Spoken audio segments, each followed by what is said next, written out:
هاد السر تاع الشوربة قليل اللي يعرفوه، هذا سر حصري من عندي. شوربة فيغميسيل ولا دويدة تجيك خاطرة وملبية كيما سباغيتي. روحي اختي، عندي لك الحل.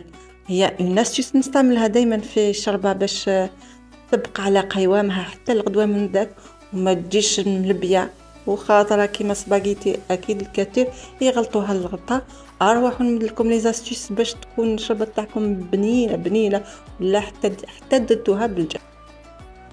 اول سر، قلوا مليح مليح على اللحم تاعكم ولا الدجاج ولا اي حاجه درتوها، اي نوعيه من اللحم اللي درتوه.